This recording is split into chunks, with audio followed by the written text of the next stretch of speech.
Derecho penal científico o dogmática penal. Reseña histórica. El saber penal es contemporáneo a la llamada recepción del derecho romano.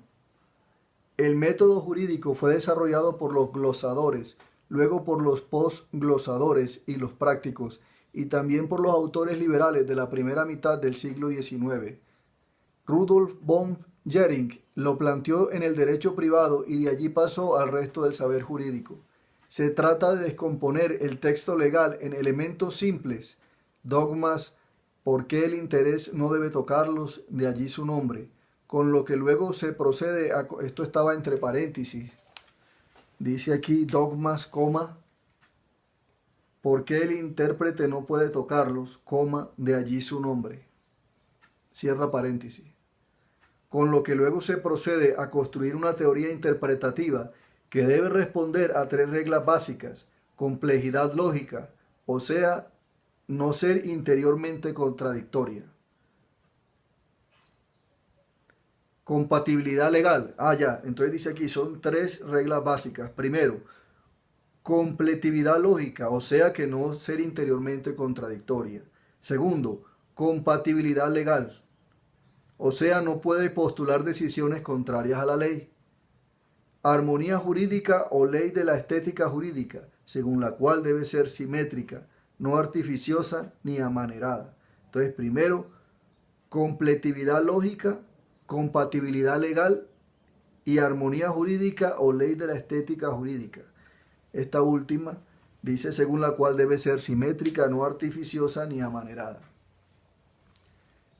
A mediados del siglo XIX, en la época del positivismo científico, la única actividad que merecía el calificativo de ciencia era aquella que se basaba en la experiencia y podía ser aprendida con un método puramente causal o explicativo.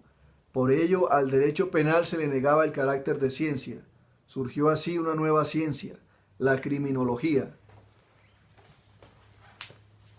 a la que se reservaba el estudio científico del delito como un fenómeno social o antropológico, con exclusión total de sus aspectos jurídicos.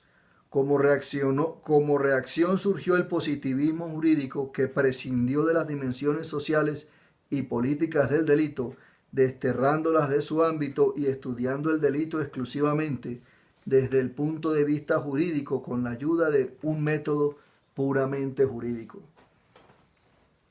En el siglo XX, el neocantismo, en un intento de superación del concepto positivista de ciencia, distingue entre ciencias de la naturaleza y las ciencias del espíritu. Las ciencias de la naturaleza estudian su objeto desde el punto de vista causal o explicativo, y las ciencias del espíritu estudian el objeto empleando un método comprensivo referido al valor. La ciencia del derecho penal hace parte de las ciencias del espíritu, pues para conocer el derecho positivo, que es su objeto de estudio, tiene que acudir a una valoración. La influencia del neocantismo permitió dividir el delito en dos vertientes distintas con el mismo rango científico: la causal explicativa, criminología, y la comprensivo-axiológica, que es dogmática. Criminología y dogmática quedaban perfectamente delimitadas sin supeditarse la una a la otra.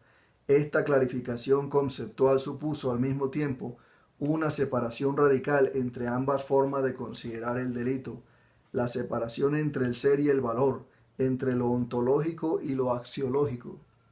Condujo a la ciencia del derecho penal a una especie de divorcio científico en el que se daba la paradoja que lo que jurídicamente era cierto, criminológicamente era falso, y a la inversa. En la actualidad se integran ambas disciplinas, conservando cada una su autonomía, en una visión totalizadora de la realidad penal. La criminología le suministra a la dogmática conocimientos que son imprescindibles para determinar el contenido de las normas penales, porque le muestra la realidad que las normas penales regulan. Entre los conocimientos que brindan la criminología y la creación, integración y aplicación del derecho penal, se configura una nueva disciplina que es la política criminal. Concepto: La dogmática jurídico-penal es la disciplina que se ocupa de la interpretación, sistematización y elaboración y desarrollo de las disposiciones legales y opiniones de la doctrina científica en el campo del derecho penal. La expresión ciencia del derecho penal o dogmática jurídico-penal tiene por objeto el estudio del derecho penal positivo y está referida al contenido interno del derecho penal, específicamente normativo, y en este sentido se presenta como una ciencia normativa. La dogmática penal o teoría del derecho penal parte de la ley penal como su base y límite, pone de relieve su contenido conceptual y construye sus propias jurídicas, ordena el material jurídico y trata de encontrar nuevos caminos en la formación de conceptos y en la sistemática, a través de la interpretación del derecho vigente con un examen crítico, comparativo y sistemático de la jurisprudencia. La dogmática penal sirve como puente entre la ley y la praxis de una aplicación progresivamente renovadora del derecho penal llevada a cabo por los tribunales y con ello en gran medida a la seguridad jurídica y a la justicia. La finalidad primordial de la ciencia del derecho penal es el conocimiento de éste, como un objeto más de esa realidad que representa el mundo del delito, su lucha y su prevención. Esta labor de conocimiento constituye la base previa para la aplicación, enseñanza y reforma del derecho penal. Sin saber qué es lo que dice el derecho penal, qué es lo que está prohibido o permitido por él, no pueden aplicarse, enseñarse o criticarse sus normas. A esta actividad de conocimiento del derecho positivo se le llama dogmática, porque parte de las normas jurídicas positivas consideradas como un dogma, es decir, como una declaración de voluntad con pretensión de validez general para solucionar problemas sociales.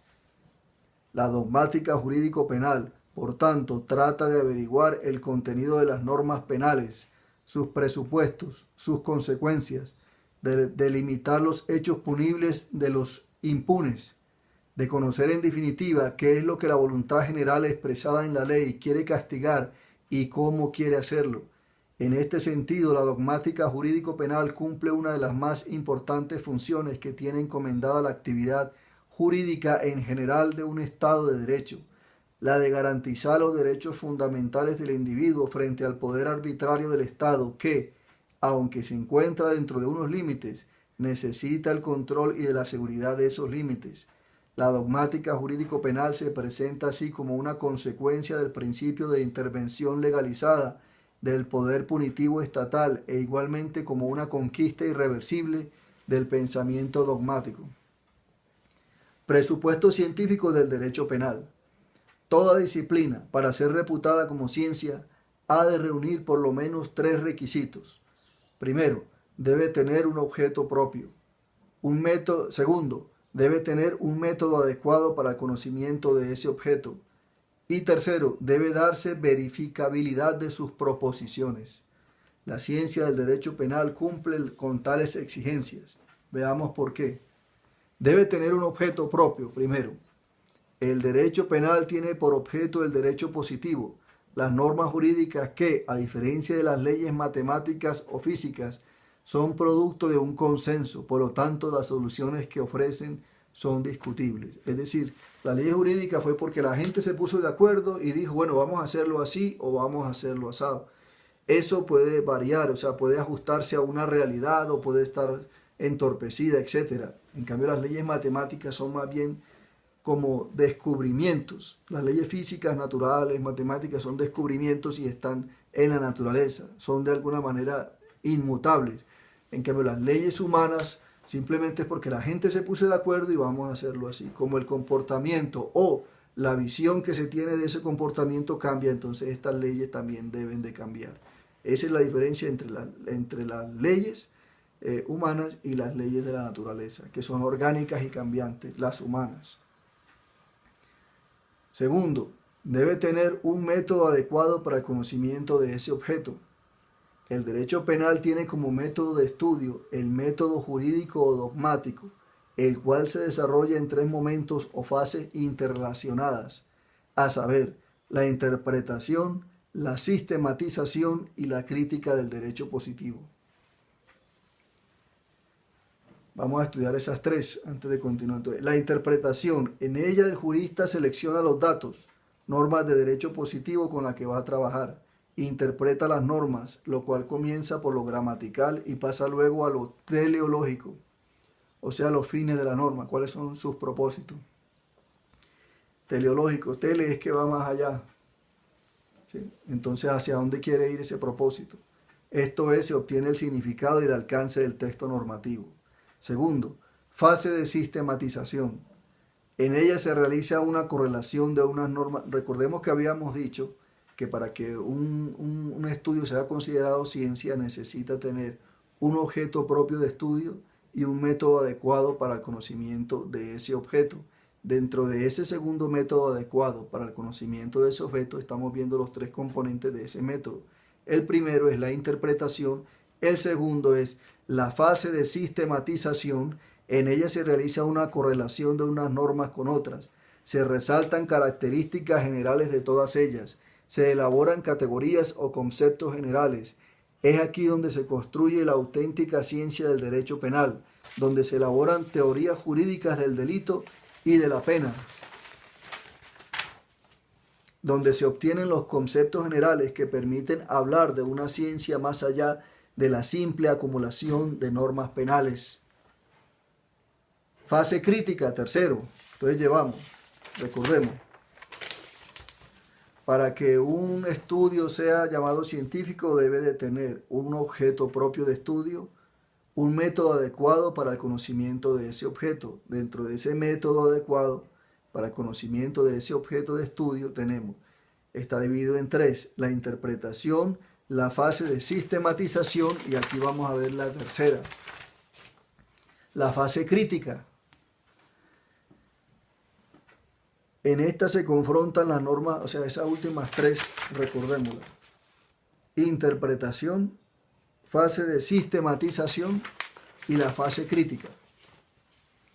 En esta se confrontan las normas positivas y las teorías penales con otras normas del sistema, una sistematización horizontal, con las valoraciones contenidas en las normas o principios superiores de la propia ley, o sea, las normas rectoras, en la Constitución política y en los tratados internacionales sobre derechos humanos, sistematización vertical. A esto se le conoce como crítica intrasistemática y pone de relieve si la norma penal se ajusta o no al fin perseguido de tutela de los valores constitucionales y del derecho internacional sobre derechos humanos, o si por el contrario resulta mejor otra forma de tipificar cierta conducta o de proteger cierto valor. Si hay o no incongruencia entre las distintas figuras delictivas o entre estas y otras ramas del ordenamiento jurídico. La crítica sistemática obliga al intérprete a situar